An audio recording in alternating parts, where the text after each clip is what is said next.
All right, hey everybody, welcome back to the channel. This is Rob here at Smirking and Reviews. We're back with more Marvel's Agents of S.H.I.E.L.D. We are at Season 1, Episode 7. It is called The Hub.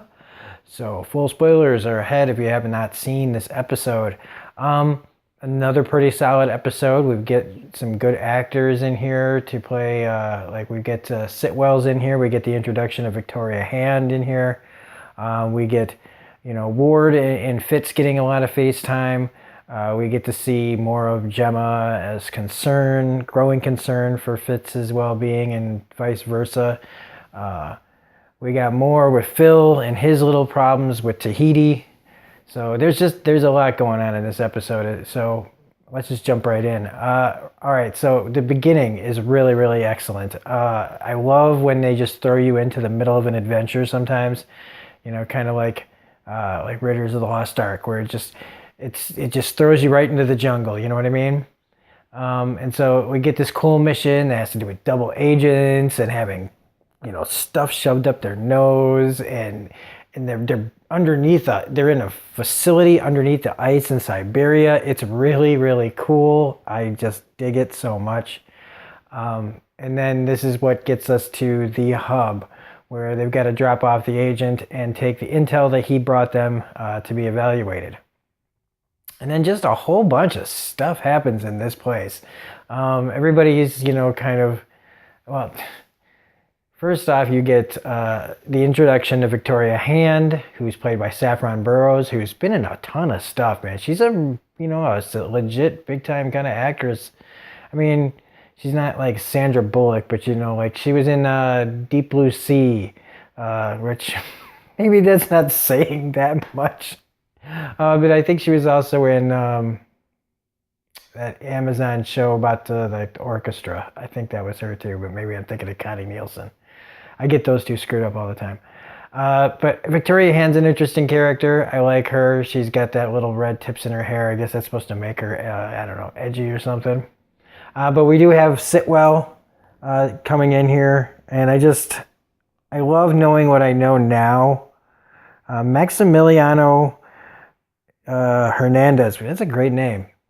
He plays Jasper Sitwell, and it's cool seeing him in this, especially with when things go wrong. So we can talk about that. Let's get to the mission. So Fitz is the only one who can take apart this bomb that they need to take care of this device on site. So it's him and Ward have to go out alone on this pretty much really, really crazy mission all by themselves before they got to be able to get out of there. You find out later on that there is no extraction plan for them, and that's part of what Sky's got a problem with, is that she doesn't know what's going on with the mission. They're not level 8, and that's not good enough for her. This is kind of also the beginning of Sky's obsession with fighting authority, man, and it's just kind of I know we've all been there, but it's just kind of, Sky gets annoying when she wants to just always, I don't know. I'm supposed to like that she's questioning authority, but for some reason the way they have her play it just kind of gets under my skin a little bit. But the really fun part about here is Gemma trying to be, sneaky to get into the files that they need to find out what's going on with Fitz and Ward. And Sitwell comes up to her, and this just turns into a great just comedy, shows the range of Elizabeth Henstridge as Gemma. Because right at the beginning of this scene, I mean, she's kind of being funny and this is what we do, and just kind of being I don't know, she's just so adorable in what she does. And when she's trying to lie, when she's trying to get out of Sitwell's situation, it's just fucking hilarious. And then when she just can't do anything else and just shoots him with the night-night gun, it's just great. It is just great. And Chloe Bennett's Sky, her reaction to it is just, no, this is not good. You are bad at this. This is not, this is really, really bad. It's really, really, really funny. Speaking of which, we've got Sky and Gemma, we got Ward and Fitz and him not getting along, but Fitz kind of stumbling through the episode. Luckily, Well, not no, he didn't stumble because he set it off. Like the whole thing at the bar where they're in trouble and he sets up the thing to like get rid of their power so that he can fix it so that they can be the heroes, showing Ward that he's got, some ingenuity. He may not be a tough guy, but Fitz is pretty smart. But then when Ward throws his sandwich in the water, which, hey man, come the fuck on, man. Like, dude, you don't throw away somebody's food like that, okay? All right. I would be pissed off too. Like, I think the dog's would still smell the sandwich in the water, wouldn't they? I don't know.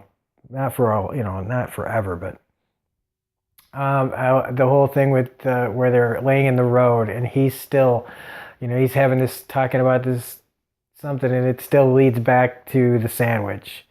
Oh yeah, he's talking about a rat looking for like food and being, eating trash and garbage and grubs and then finding the sandwich. That's really good. And that zipper bag was really cool because it like sticks, it's like a magnet bag that just sticks to the bottom of the trucks.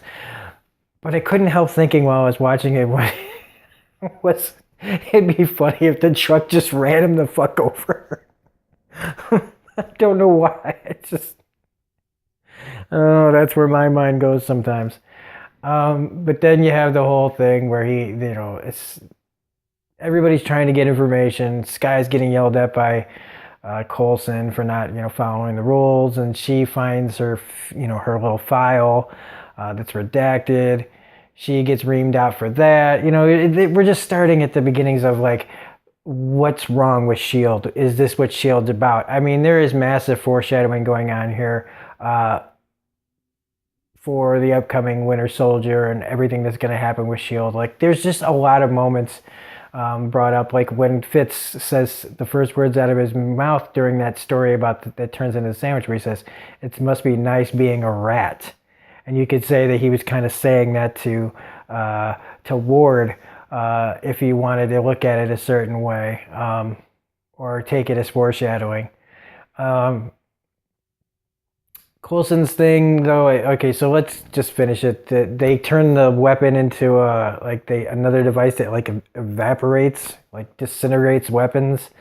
And May and all them decide to break the rules and come for Coulson anyway, or come for Ward and Fitz anyway. And everything kind of gets tied up real neatly. And Sitwell makes that weird face when she kind of excuses what Coulson did, and you get that kind of look like, again, if you're paying attention now, like it's one of those things that it's nice to notice now where Sitwell has that look where you're like, you Hydra son of a bitch, you're plotting something, aren't you? But that's it. I mean, and then you get the thing at the end with Coulson talking to Sky and telling him, we're going to find out what happened and blah, blah, blah. And you were dropped off by a S.H.I.E.L.D. agent, and now Sky's imagination's really going in, and they're just making it fucking worse. They're just making it worse. Giving her any information, she's going to run with it. And that there's like more truth to it, that now Coulson's trying to catch up to the real truth so that I guess if Sky finds out that they're lying, they'll have the real story by then figured out. But you know how TV shows go, that's probably not how it's going to happen. But just another solid episode. Ward and Fitz get closer. I mean, I like that they're getting the whole alpha male thing done out of the way. And then it's just going to hurt so much more later on. Oh my God, I can't stop talking about it. It's just so sad watching these early episodes and seeing how like close of a tight-knit group they had already become. Like they're still having every little jokes, all these little cool little intimate moments that I forgot about that were really good in the early season of this show, man. Like these beginning episodes are just really cool and personal and full of just these unique moments, these unique human moments that I don't think this show really does as much anymore.